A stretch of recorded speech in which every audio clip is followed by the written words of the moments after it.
नमस्कार श्रोते हो. आज आपण पुन्हा एकदा डॉक्टर अशोक राणा यांच्याशी जोडले गेलेलो आहोत. तर कालच्या भागामध्ये जसं जाहीर केल्याप्रमाणे आज आपण माहिती घेणार आहोत. आदिवासी लोक कसे दिवाळी साजरी करतात त्याबद्दल थोडीशी माहिती जाणून घेणार आहोत.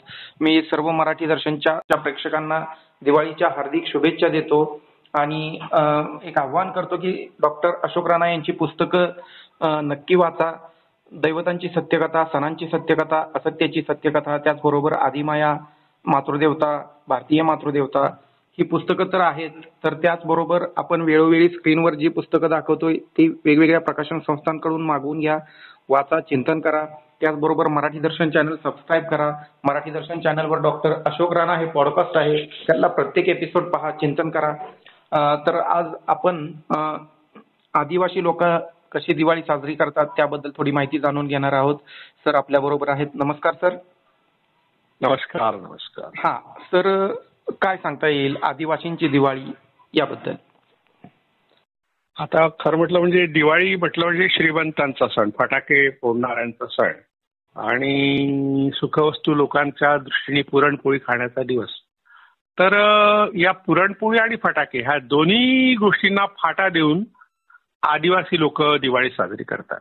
आता अनेकांना असं वाटतं, जे आता पुरोगामी चळवळीतले लोक आहेत, की त्यांचा आदिवासींचा काय संबंध आहे ह्या दिवाळी सणाशी, कारण हा व्यापाऱ्यांचा सण आहे. कारण जी माहिती आपल्याला प्रसार माध्यमातून येते त्यानुसार वैश्यांचा सण आहे. म्हणजे आपण ह्या भारतीय सणांचे प्रामुख्याने हिंदू सणांचे भाग करून टाकले आणि त्यात काही सण ब्राह्मणांचे, काही वैश्यांचे, काही शूद्रांचे आणि काही क्षत्रियांचे असे काहीतरी विभाग आपल्या सोयीने केले. अर्थात ज्यांनी हे केले ते लोक उच्चवर्गीय ब्राह्मणच होते, कारण त्यांच्याकडेच लिखाणाची कला होती आणि जे कलावंत आहेत ते प्रामुख्याने आदिवासी आणि ज्या अनुसूचित जमातीमध्ये मोडणारे मातंग वगैरे लोक यांच्यामध्ये या कला सगळ्या होत्या.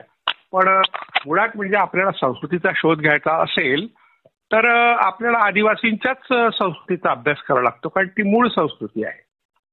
आणि दुसरी गोष्ट म्हणजे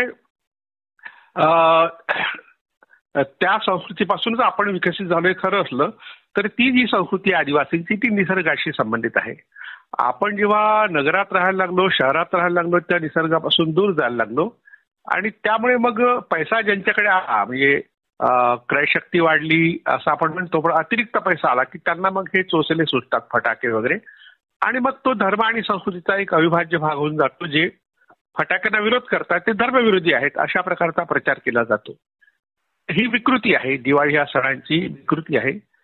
दिवाळी हा सण प्रामुख्याने जे खरीपाचं पीक घरात येतं, म्हणजे आपल्या घरात जे आपण कोरडवाहू म्हणतो, खरीप म्हणतो, किंवा मग असा एक शब्द आणखी आहे त्याच्यासाठी, तर या पद्धतीची शेती जी आपल्या भारतात होते, बागायती शेती आणि ओलिताची जिरायतीची शेती, ओलित आणि मग खरीप, अशा तरी दोन हंगाम भारतातल्या शेतीचे आहेत. तर हा उत्सव आपल्या घरात जे खरीपाचं पीक येतं त्याच्या आनंदाप्रित्यर्थ साजरा होतो.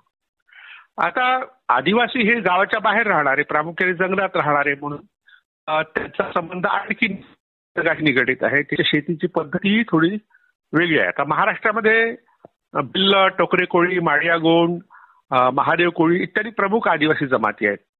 काही ठिकाणी पावरा, ठाकर, वारली या आदिवासी जमाती प्रामुख्याने या इकडे आहेत, ठाणे आणि नगर जिल्ह्यात, आणि कोलाम हे यवतमाळ जिल्ह्यात आहे. कातकरी हे जे आदिवासी आहेत ते रायगड आणि ठाणे जिल्ह्यात आहेत, आणि माडिया गोंड हा वेगळा गोंडांचा एक प्रकार आहे, तो गडचिरोली जिल्ह्यामध्ये आहे. गडचिरोली जिल्ह्यातले जे माडिया गोंड आहेत त्यांच्या आणखी परंपरा वेगळ्या आहेत. या सगळ्या जमातींना आदिम जमाती म्हणून केंद्र शासनाने मान्यता दिलेली आहे. तर या जमातींकडे पाहण्याचा एक दृष्टिकोन नागरी लोकांचा, शहरात राहणाऱ्या लोकांचा वेगळा आहे. तर एकूण आपल्या महाराष्ट्रात 36 जिल्हे आहेत, त्यात आदिवासींची मोठी संख्या जी आपल्याला आढळते ते धुळे, नंदुरबार, पालघर, अहमदनगर मधला अकोले जिल्हा, यात महादेव कोळी जात आहेत. पुणे, नाशिक, ठाणे आणि सह्याद्री प्रदेशाचा भाग, चंद्रपूर, गडचिरोली, भंडारा, गोंदिया, नागपूर, अमरावती आणि यवतमाळ याला गोंडवाना प्रदेश असं म्हणतात. तर या सगळ्या भागामध्ये जो वनाच्छादित जे जिल्हे आणि तो परिसर आहे त्या ठिकाणी आदिवासी मोठ्या प्रमाणात राहतात आणि त्यांचा संबंध डोंगराशी येतो, नद्यांशी येतो, झाडांशी येतो, निसर्गातल्या सगळ्या घटकांशी येतो आणि त्या सगळ्यांना ती दैवत मानतात. अशा प्रकारे आदिवासींची आजची स्थिती आहे आपल्या भारतातल्या आणि महाराष्ट्रातल्या प्रामुख्याने. खरं आहे सर. म्हणजे आदिवासींची प्रदूषण मुक्त दिवाळी असते असं म्हणायला हरकत नाही. ते फटाके वगैरे वाजवतात का त्याबद्दल ही नाही, ते फटाके नाही वाजवत आणि दिवे सुद्धा लावत नाही खरं म्हटलं म्हणजे. दिवे लावायचे असतील त्यांची वेगळी एक पद्धत आहे दिवे लावण्याची. पुरणपोळी तर मुळीच खात नाही ते. अच्छा. म्हणजे गोडधोड आता जसं आपण दिवाळीचा फराळ बनवतो तसं त्यांची काय तसं नाहीयेच. तसं काही नसतं. अच्छा. मग हे जे आहे आपलं भाऊबीज, बलिप्रतिपदा वगैरे, धनत्रयोदशी ते कशा पद्धतीने साजरे करतात किंवा त्याचं स्वरूप किंवा आता वसुबारस सर तुम्ही सांगितलं काल की ते वाघाची वगैरे पूजा करतात, तर हे थोडं पूजनाचं लक्ष्मी पूजन वगैरे कसं करतात त्याबद्दल थोडी माहिती सांगता येईल का? तर आता ह्या ज्या परंपरा आता आपण सांगितल्या, आज धनतेरस आहे, काल गायगोऱ्याची बारस होती, त्याला वसुबारस किंवा गोवत्स द्वादशी असं म्हणतात.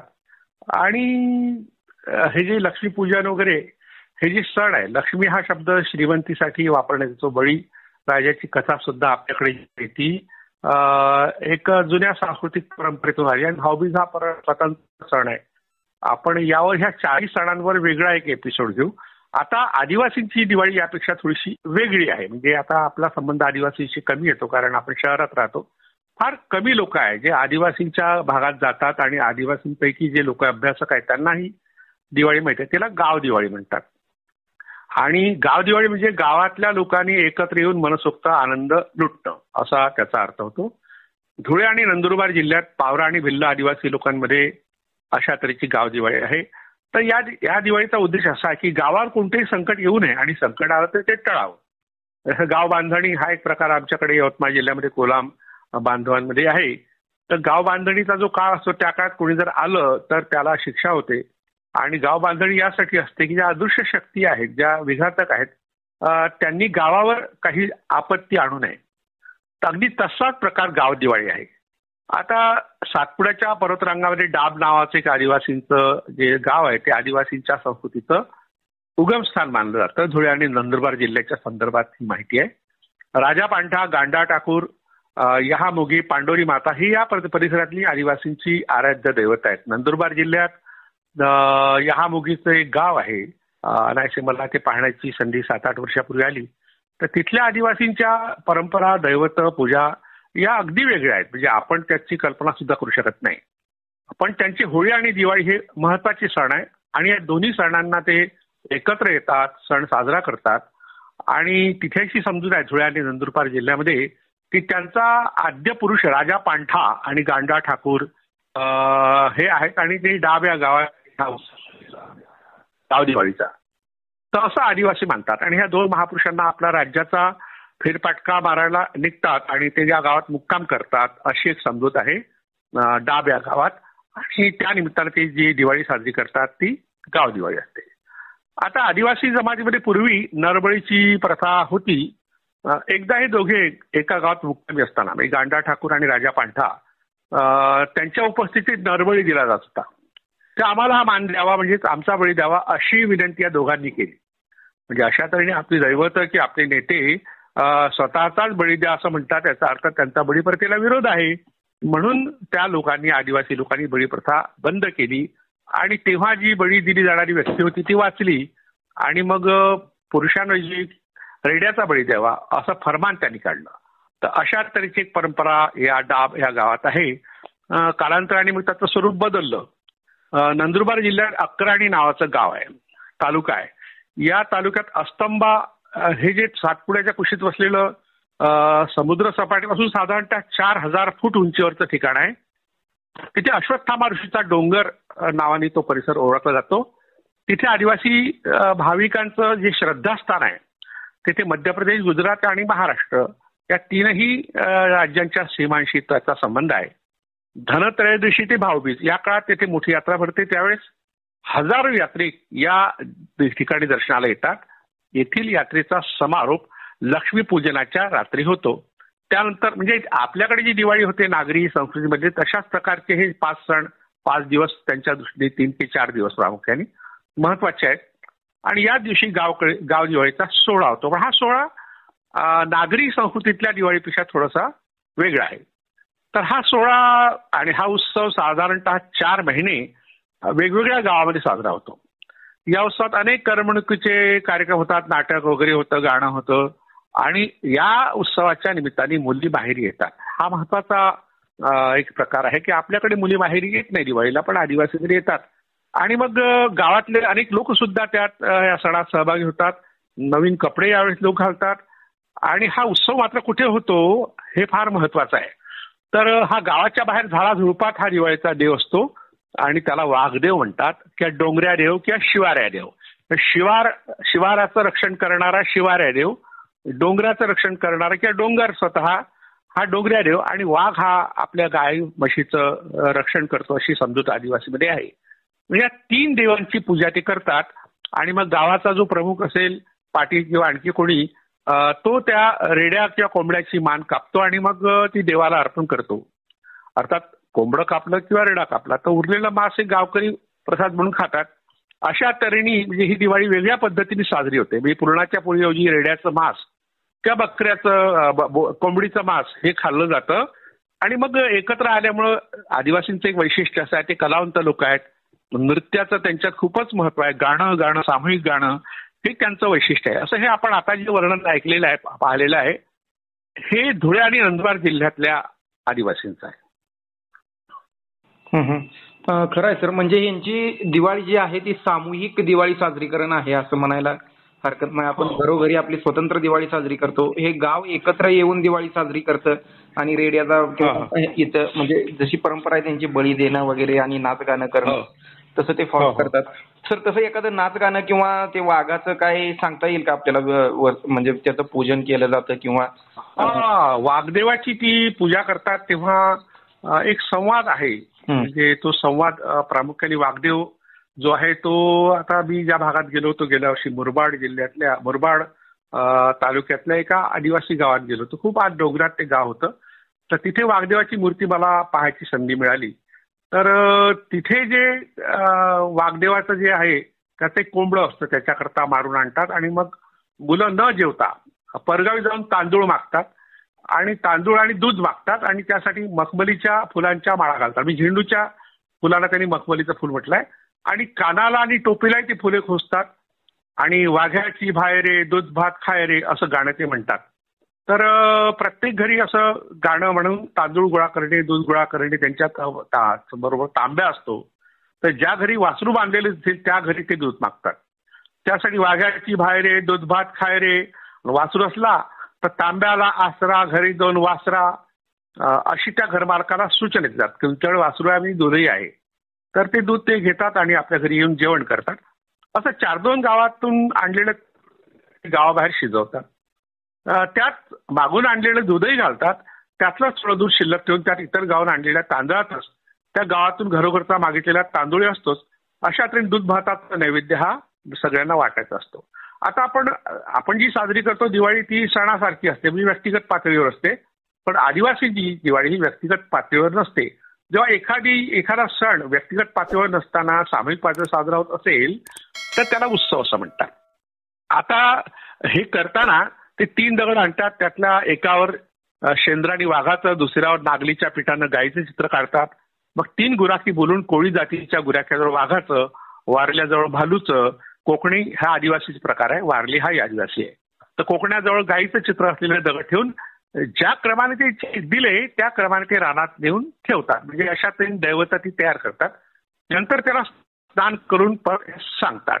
मात्र तिकडून येताना त्यांनी उलट्या क्रमाने यायचं असते. ते येईपर्यंत गावातील लोक गावाच्या वेशीजवळ घरातील कुटीर म्हणजे शाखारेलं जुनं गवत असते आणि इतर गवत आणून पेटवतात. त्यातून उडी मारून तेथे असलेल्या लोकातील उत्साही मंडळी चालत जातात. म्हणजे आगीवरून चालणे हा एक कार्यक्रम आहे. हा कार्यक्रम आटोपला की मग स्नान करतात आणि गुराख्यांना अंगावर कपडा टाकून झाकून ठेवतात आणि दूध भाताचा प्रसाद जो इतरांनी खाल्ल्यावर गवताच्या जाळलेल्या राखीची मसेरी गायीच्या रस्त्यावर पसरून देतात. म्हणजे या ठिकाणी गायीचा सन्मान आहे. येथे गायी आणतात, त्यांच्यावर मागून आणलेलं शिल्लक ठेवलेलं जे काही दूध असेल ते झेंडूच्या फुलांनी शिंपडतात. मग त्या झाकून ठेवलेल्या गुराख्यांना कोणी एखादा शहाणा माणूस अनुक्रमे वाघ, भालू आणि गायवाल्याला विचारतात. आता हा संवाद आपण पाहूया. वाघाला तो म्हणतो, वाघोबा हे रान सोडून जाशील की नाही? उत्तर देतो वाघोबा, म्हणजे त्यांच्यापैकी एखादा माणूस जाईन. भालूला म्हणतो, भालूबाई हे रान सोडून जाशील की नाही? तर ती म्हणते हा जाईन.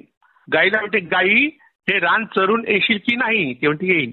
अशा तऱ्हेने हे प्रश्नोत्तर, म्हणजे हा एक प्रकारचा धार्मिक विधी आदिवासीमध्ये आहे. 4-5 वेळा अशा प्रकारची प्रश्नोत्तर होतात आणि मग तो नैवेद्य त्यांना देतात आणि इतरांनी तो घ्यायचा. असा 12 घरांचा प्रसाद विशेष पवित्र मानला जातो. मग तो कुत्र्याला घालीत नाहीत, कारण तो जर कुत्र्याने खाल्ला तर त्याला वाघ निश्चितपणे पकडेल अशी समजूत आहे. तर अशा तऱ्हेने हा जो आता प्रकार पाहिला आपण, हा ठाणे जिल्ह्यातला आहे. तर तसाच प्रकार आपल्याकडे यवतमाळ जिल्ह्यामध्ये कोलाम आदिवासी जे लोक आहेत ते दिवाळीच्या दरम्यान दंडार नावाचं एक पारंपरिक नृत्य सादर करतात. स्त्रियांच्या वेशात डोक्याला गंगावन आणि त्यात खोवलेली फुलं, डोळ्यांवर गॉगल व पायात घुंगरू बांधून पुरुष कोलाम पोडापुढे किंवा ग्रामदैवतापुढे टफडे आणि ढोलकीच्या नादावर नाचतात. त्यांचं दैवत लक्ष्मी नाहीये, हे महत्वाचं आहे बरं. या ठिकाणी नोंदवण्यासारखं आहे. हिडिंबा माता त्यांची माता आहे, लक्ष्मी त्यांचं दैवत नाहीये. आता हिडिंबा कुठे आहे? तर कुलू मनाली हा जो हिमाचल प्रदेशाचा एक भाग आहे, त्या ठिकाणी हिडिंबा मातेचं मंदिर आहे. महाभारतात आपल्याला हिडिंबा ही जी दैवत आहे ते हिचं भीमाची पत्नी म्हणून, ते येतं घटोत्कचाची आई म्हणून आहेत आणि मग महाभारताने त्याला वेगळं रूप दिलेलं आहे. नागपूर जिल्ह्यात गोवारी आदिवासींचं दैवत ढाल आहे, त्याला ढाल म्हणतात. 30 ते 40 फूट लांब बांबूंवर 3 ते 4 मुखी ढाल उभारण्यात येते. घरोघरी ही ढाल नेण्यात येते. ढाल पूजन हा त्यांच्या दिवाळी उत्सवाचा मुख्य भाग असतो. अशा अनेक पद्धतीने आदिवासीच्या विविध जमातींमध्ये दिवाळी साजरी होते. ही दिवाळी आणि आपली दिवाळी यात जमीन आसमानचा फरक आहे. त्यांची दैवत वेगळी, त्यांची दिवाळी साजरी करण्याची पद्धती वेगळी, त्यांचे आहार सुद्धा वेगळे आहेत. अशा तऱ्हेने आदिवासीची दिवाळी आपल्यापेक्षा वेगळी आहे थोडीशी. खरं आहे सर. आज ही आपली दिवाळी चालू आहे सर. उद्या दिवाळीबद्दल काय घेता येईल ते एकदा जाहीर करा आणि आपण निरोप घेऊया. थोडंसं आपण यांच्या फटाक्याशिवाय जे दिवाळी साजरी करतात त्याच्यावर थोडासा प्रकाश टाकू. कारण आमच्याकडे अमरावती जिल्हा जो आहे विदर्भातला, तिथे कोरकवाडी गोंड ह्या आदिवासी जमाती आहेत आणि तिथे घुंगूर बाजार नावाचा एक प्रकार होतो. ते बाजार हाटांनाच तिथे घुंगूर बाजार म्हणतात. तिथे वर्षभर ते घुंगरू काही त्या ठिकाणी मिळत नाही पाहायला, पण या काळात ते मिळतात. आणि आदिवासींचं आयुष्य एकंदर खडतर असतं, काही अनुकूलता त्यांना मुळीच नसते. सतत त्यांना वंद्यश्रापदाची भीती असते. तरी जे काही क्षण त्यांच्या वाट्याला येतात ते या ठिकाणी ढोल बासरी आणि घुंगराची किनकण अशा तऱ्हेने वाजून ते साजरी करतात. त्यांचे व्हिडिओ सुद्धा आपण पाहू शकतो, आपल्या युट्यूब वगैरे मिळू शकतात. तर पांढरं धोतर आणि पांढरा सदरा घातलेले हे आदिवासी हे हातात झोळी घेऊन बाजारात दिवाळी व्यापाऱ्यांकडे जातात आणि झोळी ते पैसे मागतात, म्हणजे आपल्याला दिवाळी साजरी करायची. धारणी वगैरे हे जे गाव आहे, महत्वाचं गाव आहे, तिथे हरिसाल नावाचं गाव आहे. त्या गावामध्ये हा आठवडी बाजार चालतो. आणि मग कळमखार, बिजूखावडी, टिटंबा, देठ, तलई, बैरागड, सेमाडो, हरिसाल, काटकुम, चुरणी आणि हत्रू, विशेषतः ही दुर्गम गाव आहेत. या गावामध्येच घुंगरू बाजार होतो. आता ह्या घुंगरू बाजाराचं वैशिष्ट्य असं असते की त्या ठिकाणी लोक एकत्र येतात, गातात, नाचतात आणि ते पुरणाची पोळी खात नाही. आता ठाणे आणि पालघरचा उल्लेख मी यापूर्वी केला. तिथे तारपा नृत्य तयार करतात. तिथे वसुबारस जी आहे त्याला वाघबारस असं म्हणतात. आणि तिथे कोणत्याही प्रकारची आरास करत नाही, तेलकट पदार्थ खात नाही. शेणा मातीपासून एक दिवा तयार करून तो घरासमोर आणि दाराच्या भिंतीवर लावतात. काही दिवे रानफळापासून केलेल्या पंटीचे असतात. घरात शिरताना गाईच्या खुरांनी शेणांच्या दिवेला स्पर्श केल्यास ते शुभ मानलं जातं. म्हणजे गाईचं अतिशय महत्वाचं स्थान आहे. आणि स्वयंपाकात पुरणपोळी आपण करतो, पण ते रानभाज्या आणि तांदळापासून बनवलेले पदार्थ खातात. कंदमुळे आणि शेंगापासून बनवलेल्या पदार्थांना काक डोळ्या असं म्हणतात. इथे हिरवादेव आणि वाघोबादेव अशा तऱ्हेची 2 दैवत आहेत. गुजरातचा उल्लेख आपण काल केला होता. वाघ बारान हा गुजरात मधला जो उत्सव आहे, गुजरातला लागून असलेला जो भाग आहे, ज्या भागाचा मी उल्लेख केला, तिथे वाघ बारस हा सण साजरा होतो. आणि काल आपण एक उल्लेख केला होता की या दिवशी वाघ देवाजवळ कोंबड्याचा बळी देतात आणि मग कोंबडीच्या रक्ताने माखून टाकलेलं बी पेरतात, त्याला बी बाटवणे म्हणतात आणि नंतर ती कोंबडी खातात. तर नागपंचमीचा दिवस जो असतो आदिवासींसाठी तो विद्या शिकण्याचा दिवस असतो. त्याची पूर्तता वाघ बारसला होते. अशा तऱ्हेने 4 महिने हा चातुर्मासाचा काळ त्यांच्या शिक्षणाचा काळ असतो. पण आपल्याच्या बुंद्याजवळ गुरु तांदळाच्या 5 पुंजळ्या घालतो, नारळ, 5 खाजी आणि कोंबडा चढवतो. मग चेला, त्याचा जो चेला असतो त्याला जे काही शिकवलं असते आधी ते शिकवतो. अशा तऱ्हेच्या प्रथा आणि परंपरा आदिवासींमध्ये त्या शिक्षणाशी संबंधित आहे. ही दिवाळी आपल्यापेक्षा अगदी वेगळी आहे. म्हणजे अनेकांच्या भुवया उंचवू शकतात. दिवाळी हा जर श्रीमंतीचा सण आहे तर गरिबाशी काय देणं घेणं, ना आदिवासींचं काय देणं घेणं. तर आदिवासींची दिवाळीच वेगळी आहे. त्यांची लक्ष्मी नाही तर तिथे हिडिंबा आहे, तिथे पुरणपोळी नाही तर रानमेवा आहे, आणि तिथे आपल्यासारखे फटाके नाही तर नाचगाणं आहे. असा हा एक फरक आदिवासींच्या आणि आपल्या दिवाळीतला मोठा फरक आहे. आता तुम्ही जो प्रश्न विचारला उद्या काय घेणार, तर उद्या आपण आणखी एक प्रश्न आपल्यापुढे नेहमी येतो की जैनांचा, बौद्धांचा आणि शिखांचा या दिवाळीशी काय संबंध आहे, आणि बौद्धांचा तर त्या विषयावर आपण उद्या तेच विचार माझ्याही मनात. आता हे आदिवासींबद्दल चर्चा करताना मला जाणवलं की हिंदू धर्माचा दिवाळी सण आहे की इतरही धर्मात साजरा केला जातो, आणि जर साजरा केला जात असेल तर त्याचं स्वरूप काय असतं, हाही प्रश्न होता. तेच उद्या पाहू आपण. Yes sir.